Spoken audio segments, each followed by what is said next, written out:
recorded at the Kitchen Studios. This is the Pencil Pushers Podcast. Welcome, Leadheads. You are listening to yet another episode of the Pencil Pushers Podcast, the podcast for the love of the hand-drawn arts. Today, we bring a veteran to the show, illustrator and musician George Hage, back into the studio to talk about Creatures, a new album for his band Jack the Radio. More importantly, for the purpose of this podcast, we talk about the album's accompanying comic zine, Creatures Anthology, which brings together a slew of artists from all across the globe, myself included, which was a blast, to help tell the story of the album and the anti-hero's character, Jack the Radio himself. If you want to hear this story about something so unique and how it came to be, what it takes to make that possible, and how he handled releasing such a hefty creative project in the middle of the pandemic world of 2020, well, you're in the right spot. But before you dive in, be sure to follow the band on social at Jack the Radio to learn more. And so, without further ado, grab yourself a nice cold one, sit back, relax, and enjoy our chat with George. All right, we are here with the Pencil Pushers Podcast with my buddy George Hage. How are you, sir? Doing good, my friend. Good to see you again. You too, man. We actually were hanging out a couple of days ago, celebrating your new album. Absolutely. And also another major component, which is something completely new, which is a comic zine that you've actually produced for in concert with the magazine or the album. Yeah, exactly. It's a huge. It was a huge effort. It's a huge deal, milestone personally, that it exists in the world, and that it is a companion, like you said, to the record. Just the idea, we started talking about it, but just the idea that there's someone out there, hopefully right now, but at some point in the near future, hopefully, that is reading the comic while the record is playing and just getting all their senses hit. Yeah, it's awesome. So maybe we could just kind of dive into how this even came to be. So, obviously you're a longtime musician. You've been in this band, yep, Jack the Radio, for a while. I should go ahead and just say from the top that the name of the album is Creatures. Yep. It is actually out now, right? It is, yeah. Okay, cool. Yeah, it's available on streaming services wherever you take in your streaming music. It is also available on vinyl and CD at jacktheradio.com. Okay, yeah. So let's just open it up. Like, how did this all start? How did you come to say, okay, it's time to make a new album? And how did things move into actually producing the actual comic zine as well? Yeah, so I mean, the band has been around about 10 years, and there's been some changes with the lineup over those 10 years. But we've been on a hiatus for about 4+ years. During that time, was playing with other bands, was working on other projects. Some of the other guys were playing with other projects as well. We had some members that had children, new jobs. Yeah. It's the story of bands and relationships. Life happens. But still love those guys, still in touch with those guys. But we were able to get new rhythm section in over the past few years. Dan Grinder's been playing bass with us off and on through the hiatus. We played some shows here and there. So Dan's been playing with us for over 3 years, and then really solidified the group when Kevin Rader came in on drums about a year ago. Okay. So Kevin really helped us finish the record. We ended up doing about 18 tracks total for the record, and whittled that down to 14, which is still a lot of tracks. That's a lot, but yeah. It was hard. It's hard to cut songs, man. Yeah. You play music as well. Yeah, especially if you're really proud of them, Yeah. Well, and it's kind of crazy that, you're writing over that many years, and they somehow fit together. Mm-hmm. So there were a couple outliers that were a little easier to cut just because sonically and genre-wise, they didn't really fit the record as well. But very proud of how it all turned out. And what's the nature of the name? And it's almost, I would assume it's got a theme to it as well. Is that right? Yeah, it does. I mean, lyrically overall, it's more of the idea of just riding the ups and downs of life and overcoming those ups and downs in life. For anybody, if you look at a 5-year block, I think, of your life, there's going to be good and bad. Mm-hmm. So it was kind of reflecting on that. And the underlying theme and message that I wanted to give to myself and hopefully others that listen is like, you're going to make it through. It's going to be okay. There's one track called Trouble that it's the lyric in the chorus is, there's going to be trouble ahead. There's going to be trouble behind. But we're still going to be here basically is more of a synopsis of the lyric. That's not the exact lyric. But yeah, that's the main theme. And then the title track is Creatures. It's a song on the record, and it's a word that appeared multiple times in the record, but it's really the idea that we're all creatures of the earth, that we're all here, and that the lyric is from a song called We're All Right, and it's we're all creatures just trying to survive. I cannot even remember my own lyrics right now. But we are all creatures just trying to survive is kind of the idea, and that's where the word comes from. Nice. It led to great imagery. The cover, if you haven't seen it, it's fossils, it's dinosaurs, it's bones, and it's kind of the idea of also that these things never leave. Like, this history is still there. These stories are still there, and that even ties into another track on the record called Paint the Sky, which is about the stars in the sky and the idea that stories and memories are there if we look for them. And it's kind of a play on those lyrics and multiple songs. It's all kind of there if you look for it, if you look hard enough. Yeah. Yeah, and so this was, obviously these songs were written over a period of time. You said 4 years probably since your last one, so you're looking at plenty of time to really work through new tunes. Absolutely. And play through them live and stuff like that.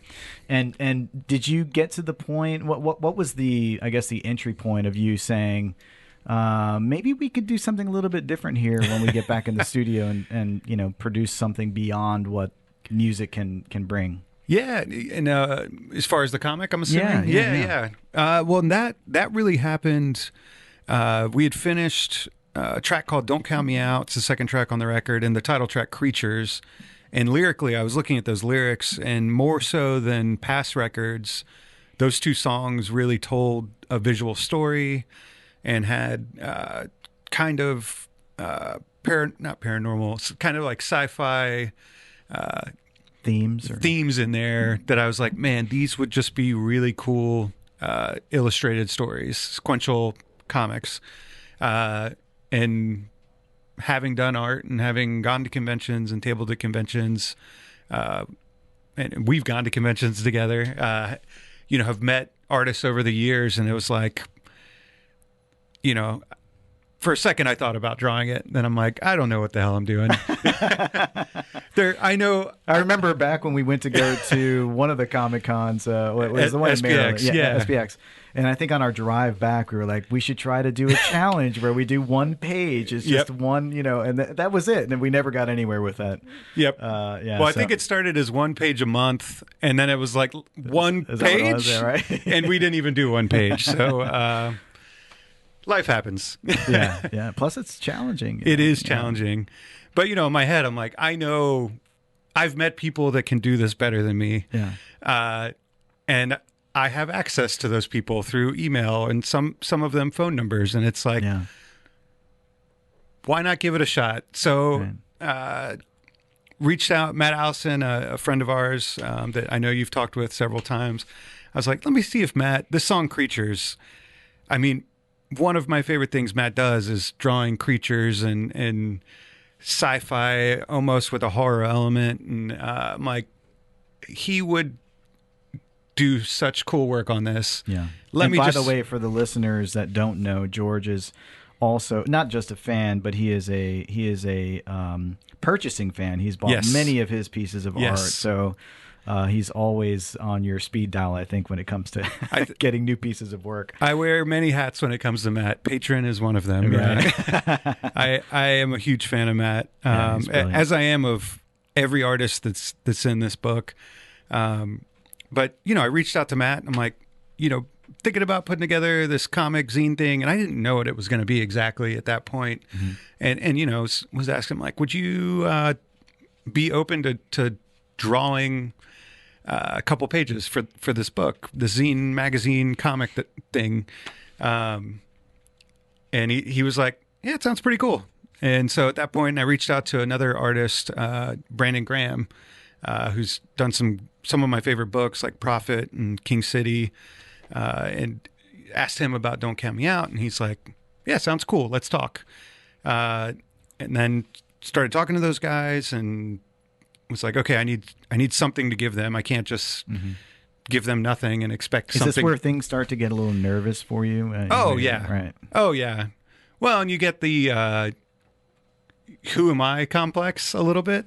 But luckily, they're both very cool people. Have talked to them before. And I felt safe.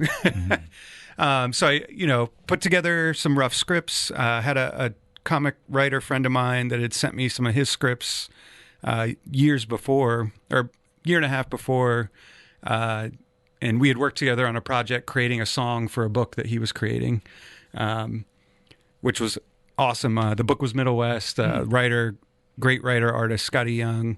So Scotty, thanks for letting me use your scripts as my teaching utensils. Nice. So put together some rough scripts, and I look back at the two that I sent those guys, and they're rough. But luckily they're pros and they know what they're doing. So that was in progress, and it was like, okay, these guys said yes. There's got to be other artists that would be open to this idea. Right. Now, to be clear, and again, just to illuminate the listeners too, the song, each artist is designated to draw a story that's based on each of the songs. Correct. Yeah. So there are 14 tracks on the album. The first one is an instrumental intro, so 13 full tracks. So there are 13 1 to 4 page short stories done by either a single artist or an art team. And then in between each story is a pinup, basically just getting someone to do their rendition of Jack in some way, somewhat applicable to that story as well. Almost like the cover art for each of them. Yeah, exactly. Exactly. Oh, and I hadn't thought about it in that way. That's awesome.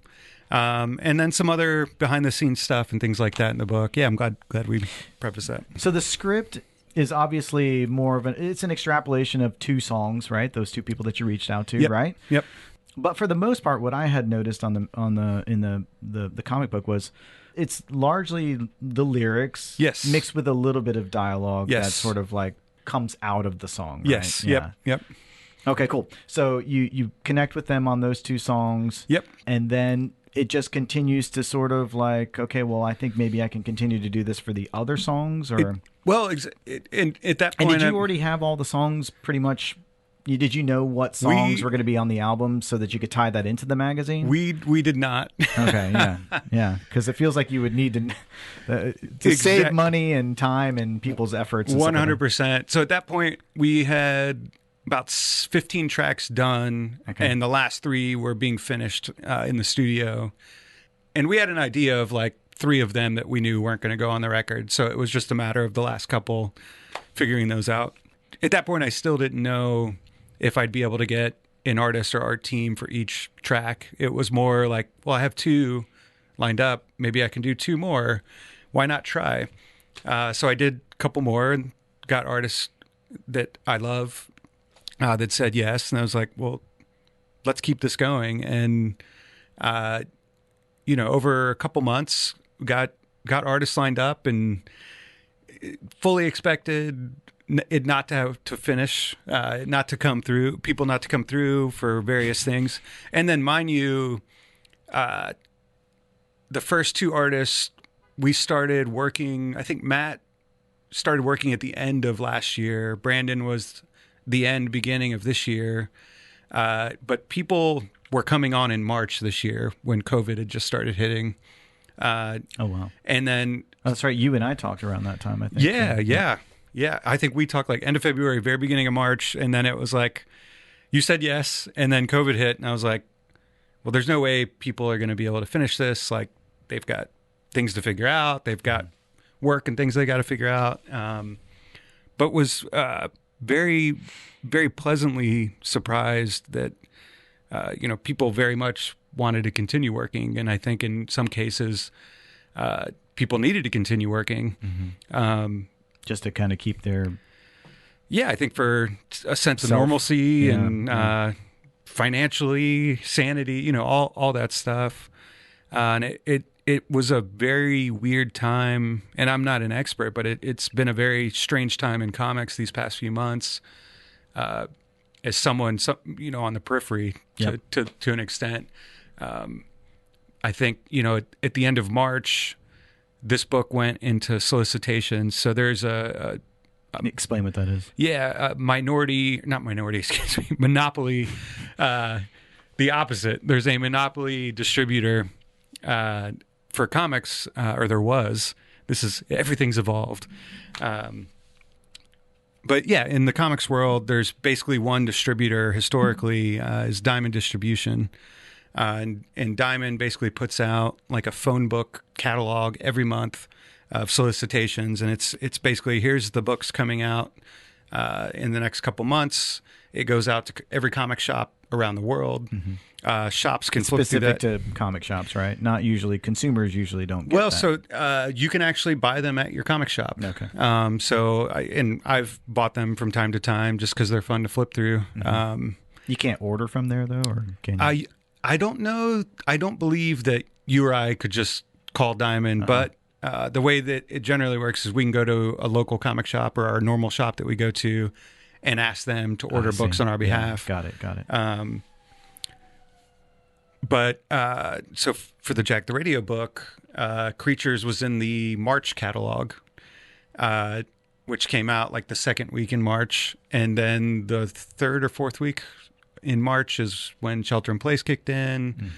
COVID cases were spiking. Diamond Distribution decided for the first time ever to shut down their distribution centers and halt comic distribution globally, which was absolutely the right choice to make. But that meant there'd be no comics in April and then indefinitely at that point in time, which again was the right decision. And we were also seeing at that same time comic shops either on their own accord or by state mandate were closing their shops. And then, can I just pause for a second? Please. Because before we start going into the COVID situation, because that's a whole other conversation that I really want to dive into, to talk a little bit more about process too, in terms of like how you put this together. I would be an idiot if I didn't ask you how the hell you even got that opportunity to get in that, because that doesn't just happen. You have to have a good product, and you have to have, I would imagine, some sort of agency that helps you with that, or some sort of other entity. Speak to that a little bit, because I think it's informative for other people that might want to do this. Absolutely. Yeah. I mean, I recently heard, let me think about the phrase. I've recently heard that luck is timing and opportunity, but it's also having the foresight to take opportunity. So this was complete luck. Through doing art, through playing music, have gone to Heroes Con convention down in Charlotte. The band plays down there. We hang out, show art, all that stuff. Last year in 2019, met the publisher that I ended up working with, A Wave Blue World, and knew some of the artists, friends that I had worked on books with them in the past as well. Did you know that ahead of time? That we were going to do this book, or no? Did you know ahead of time that when you saw that they were there, did you already know ahead of time that there were friends that you knew that were working through? Yes, okay. Yeah, because two buddies of mine, Rico Renzi and Chris Bruner, had just put a book out called Kickstand Kids. Can't remember the full title. It's a gorgeous hardcover book. And they were releasing it at Heroes Con. And I love Chris's art and Rico's colors. And when those two guys work together, it is like next level collaboration. It looks like Kickstand Kids. Yeah, Kickstand Kids. I didn't know if there was something addition, but that's kind of their team collaboration name. I like to think of it as it's their band name. The Kickstand Kids. Which is a pretty cool band name. But yeah, they had a book coming out with A Wave Blue World, so I'd pre-purchased it and went to go pick it up. And in doing so, they introduced me to Tyler and Wendy, who are the co-publishers for A Wave Blue World. Okay. Their kids were there. Their kids are super cool. Just got to meet them and talk with them for a little bit last year. And at that point, I didn't have this book and didn't have any pretense of trying to line them up as a publisher. But, I felt like it was contact. And, we talked a little bit. And then when it came time, when this started looking like it was going to be an actual, something substantial, it was like, well, wonder if I could get a publisher for this thing. I feel like the artist I'm getting on it, one, it deserves a publisher. It deserves more than, printing 50 copies at FedEx, Kinko's, and then or just trying to sell them online or something like that. Yeah. Right? And so luckily those guys introduced me, Chris reintroduced me to Tyler, sent a very nice intro email, and started talking again with Tyler, and he was very open to the idea, and I think he's a music fan, and I think he saw that it's something that I'm not going to say nobody's doing, because there's been several bands that have done comic books, but like nobody's doing at the moment, and maybe there is someone somewhere, so sorry if there is, but not a lot of people are doing. So I think there's a uniqueness to it, and I think there is a cross marketing, cross promotion, cross sense experience, and was super glad that he was into the idea, and was even more appreciative now, looking back at how little pages that I had to show him, and just a few names had signed on at that point, and a few names that I was like, they might be working on it, and him being very open to it all. Very appreciative of that. Nice. Nice. Okay, so now that we know that, so let's fast forward to where. No, that was great, man. Thank you for absolutely explaining that. But fast forwarding, no. So now you get to this point where COVID hits. Yes. And it's one thing. Obviously we know many musicians. And this scenario with the pandemic is devastating for for the industry. What do you do in this instance when you know that you're not just releasing an album? That's one thing, but you're also trying to promote this magazine now, this comic book. Yep. That's a lot of weight, because that's a lot of effort that you've put into it. You put a lot of money into it to try to get this going. What is going on in your head when you realize you're about to release both of these things into the wild, and you don't know what to expect? Luckily, with the band, we had each other to talk to, and talk crazy ideas, and on how to navigate it, and just like, what does it all mean? What's going on? How's this going to pan out? How do we delay everything? And ultimately, we talked about it a lot, because as we were talking here, everything really, we started our rollout plan late February, early March. So we had the train just left the station and COVID hit, and it was like, all right, well, do we just stop? Do we wait? Is this thing gonna? Do we think, is there any data that shows COVID will be gone in October or August? And I think everybody was hopeful. We hoped as well that, by August we were going to be out playing shows again, that schools are going to go back. We're going to get our fall festivals. But I think after 2 weeks, 3 weeks of conversations, we were FaceTiming once, twice a week, just kind of half talking me off the ledge and half just spitballing and trying to forecast what the future holds, which is a fun game and a very difficult game.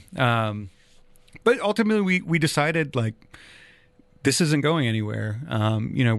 We were looking at what's going on in Asia, because they're a couple months ahead of us, and it's and it's not a 1-to-1 comparison, but it's the data we have. Yeah, exactly. And it's I think we quickly realized that if we're lucky, things will clear up by the fall, but then it's flu season again, and we're probably going to see a spike. And at that point, I think by early mid-April, we're now seeing articles about concerts aren't going to happen until 2021. And then there's articles that are saying big events aren't going to happen until fall 2021, basically till there's a vaccine. So, I think at that point, we're just like, well, let's put it out.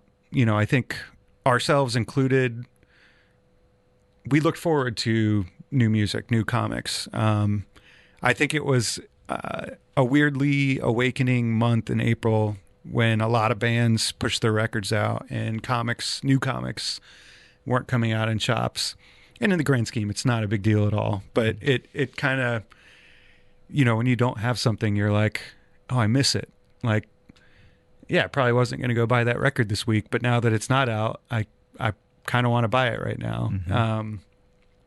So I think at that point, we're like, why should we wait? Mm-hmm. We know we're not going to be able to play shows. That's a risk we're willing to take.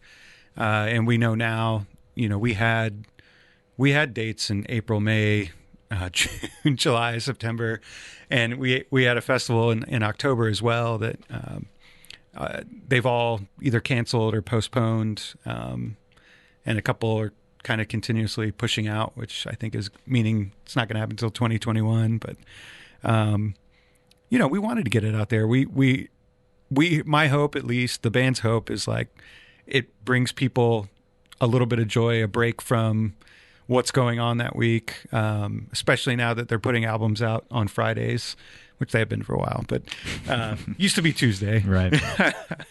But it's like, all right, here's a start to your weekend. Like, separate from the world from a minute and separate from your job and your day life for a few.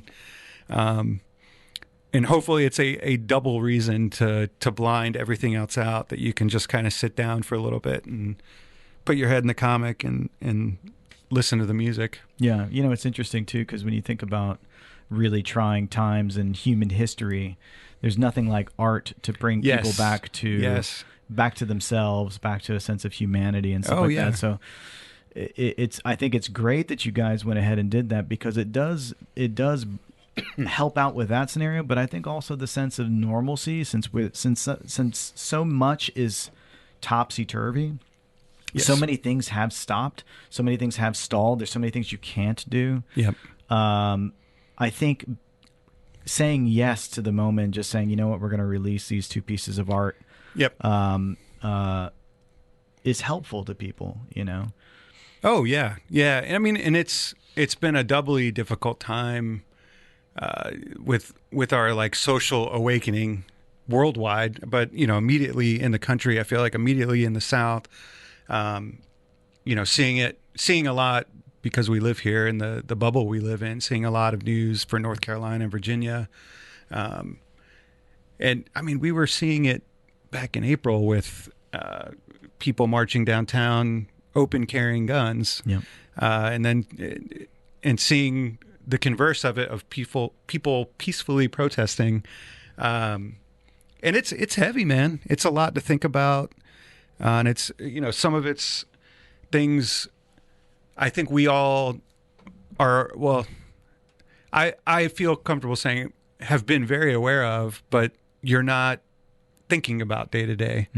And you're not addressing all the time. And it's important. So it's been doubly hard of like, do we also put this out now?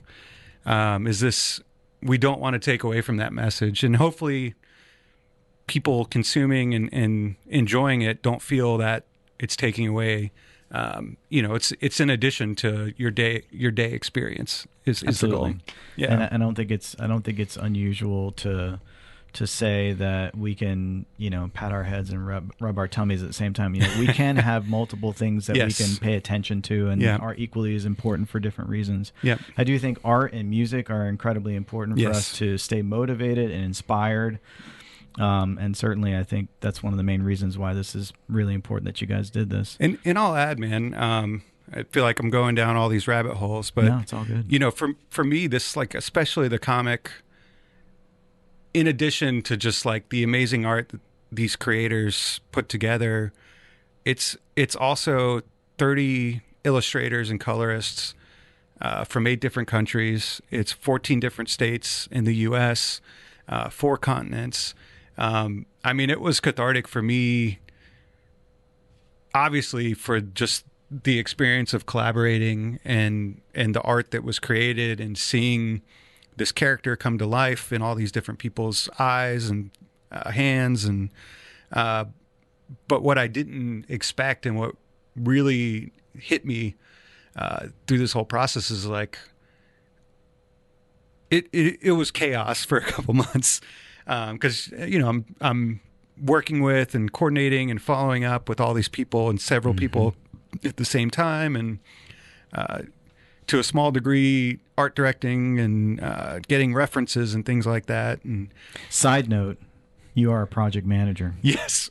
As your day job. That's the secret to all this is in your spare time, become a certified project manager and it will help you with any project that you're working on. Yeah. But the byproduct that I didn't expect, man, that really moved me through all this was interacting with all these people. And like, I'm talking to someone in Spain right now and hearing about how their life is going and how they're on lockdown and like what their experience is like. And then the same day talking to an artist in Minnesota or, some friends in Charlotte. And it's like, I'm interacting with these people and it made the whole situation feel less alone. Because other than this and seeing my wife every day and calls and stuff, you're not really interacting with that many people. Yeah. So it forced me in a good way to interact with people, but doing it with people around the world and kind of hearing about their experiences through all this. And like, some of these people, it's the first time I've communicated with them, but talking to artists and a couple of the artists in Spain and Brazil, and it's like, everybody is starting emails at this point with like, hope you're doing well and you're staying healthy. And I don't know, just renewed any doubt in humanity that there are good people out there. Yeah. And felt that connection. I don't know if they did as much, but I think I felt it a little bit extra interacting with all these people at the same time, which I did not expect to happen at all. Like I didn't even think about this, and was a great outcome beyond all the other stuff. Yeah, I mean, it is sometimes hard to find positive things to talk about when you're talking about the pandemic itself. But one of the positive things for sure is the fact that this is a global thing that we're all feeling, that we're all going through. So being able to have those kinds of conversations with somebody in Spain or Brazil or wherever, and still feel like, oh wow, they get what the struggle I'm going through right now, which is pretty dang rare. I mean, oh, absolutely. Most of the time, United States are always looking at other countries, pointing at, look at what's going on over there. Oh yeah, and to see us all having this issue.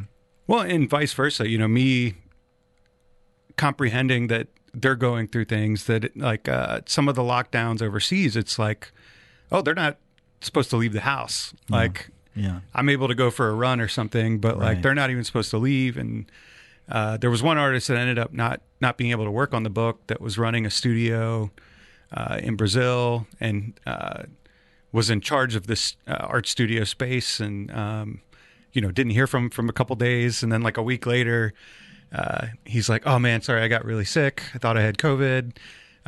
One of the other artists here had COVID, and it's like, this is heavy, man. Like, please take care of yourself. Hope we can work together in the future. And I do hope we can work together at some point. But yeah, I mean, people have lives. That's kind of I feel like that's part of what's going on in any industry, but in comics as well. It's like these are human beings. Mm-hmm. Like, yes, we know them for their art, but there's more there. Yeah.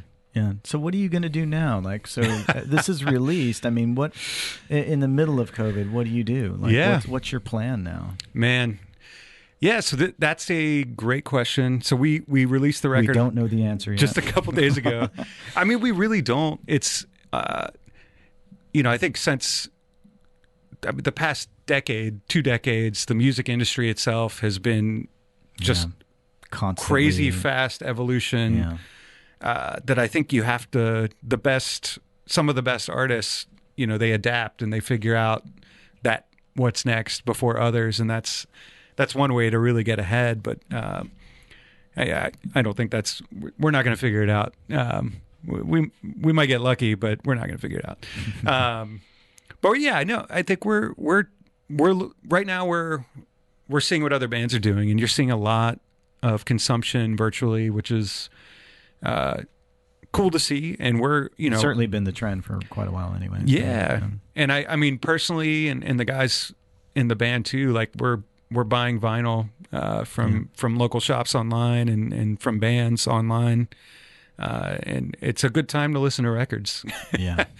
And it's a good time to actually, I mean, I hope if nothing else, we get a lot of people appreciative of vinyl coming out of this, because if you are stuck at home for hours, you can entertain yourself with one vinyl record for an hour or two, because you've got liner notes and you've got pictures and you've some cases you got the lyrics, and it's I don't know, I love it. It's enjoyable. It is awesome. Yeah.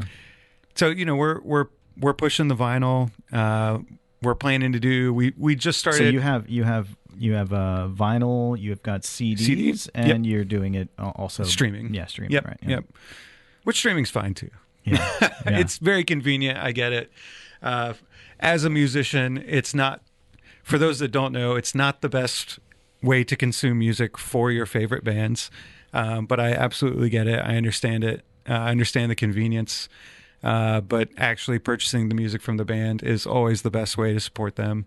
And as I just said, vinyl is enjoyable. It is. We were rocking out to your album a couple of days ago, actually. It sounded awesome. Yes.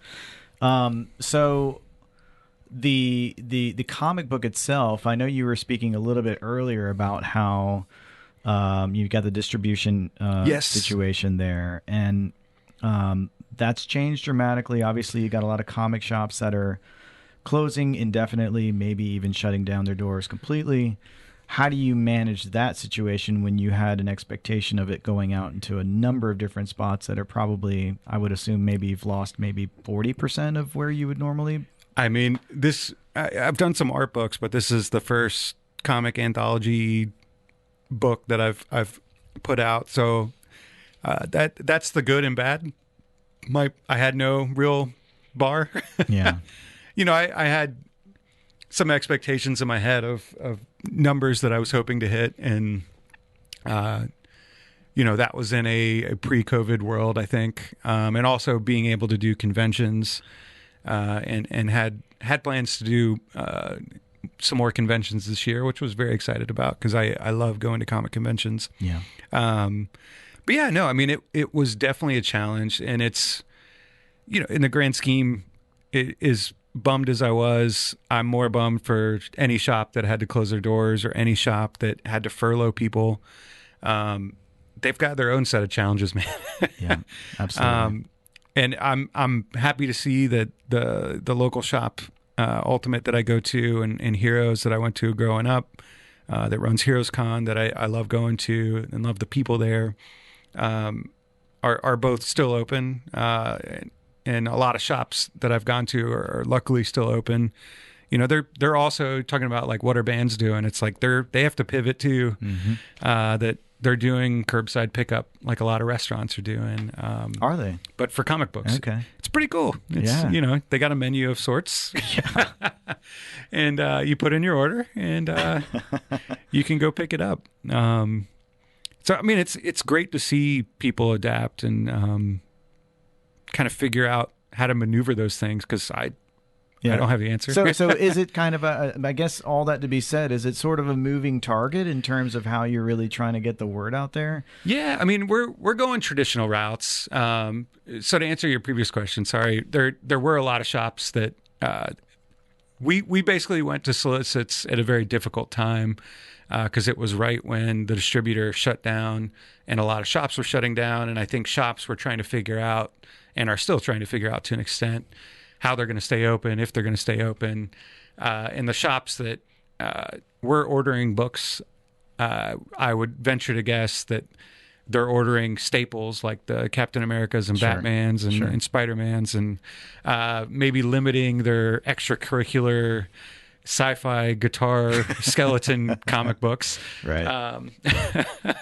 But no, was still very happy with the pre-orders that we had. And luckily, a lot of these artists that I worked with have established names and have shops that will buy, most of, if not every book that they work on. And it seems like A Wave New World is doing a great job of really promoting it as well. Yeah, A Wave Blue World. Yeah, Wave Blue World, sorry. I was going to get that wrong. Well, I think we talked about it. It is a tongue twister if you're thinking A Brave New World. Right. But it came from their daughter. I can't remember at what age, very young, saying A Brave New World as A Wave Blue World. Right. And they thought it was cute, and they made it the title of the name of their publishing company. Nice. Which it's a cool name. I like it. Yeah. And the logo is really nice too, which you'll appreciate.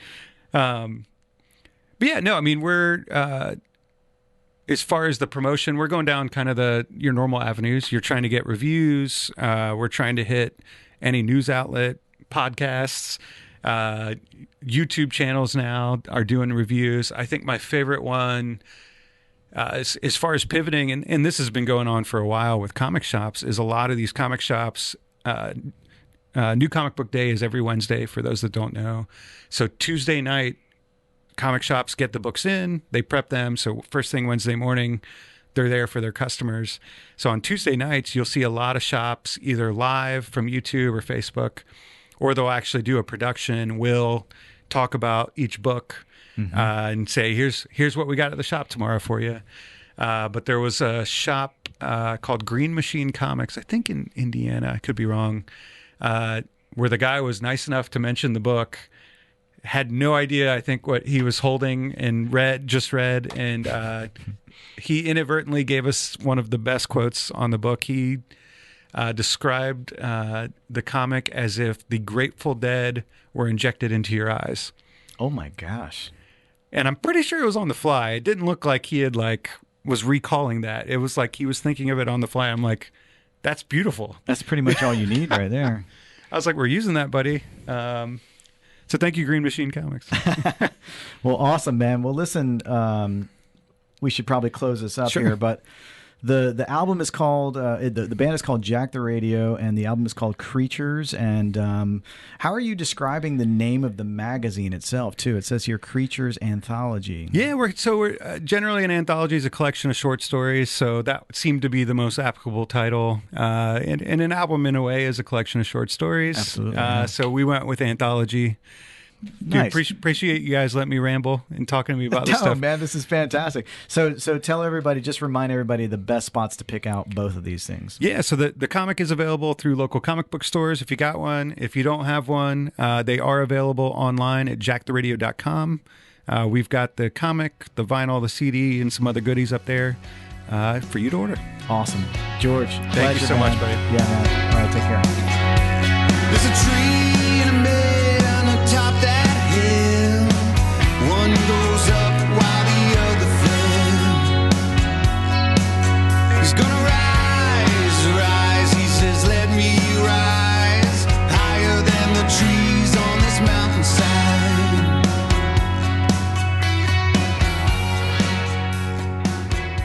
All right, everybody. Thank you so much for listening to the Pencil Pushers Podcast. Follow us on Instagram at the Pencil Pushers Podcast for visual representation of our guest artwork, topics discussed, and anything else that contributes to the show. So be sure to subscribe. Tell a friend. Tell lots and lots of friends. Become a Leadhead. And we're out.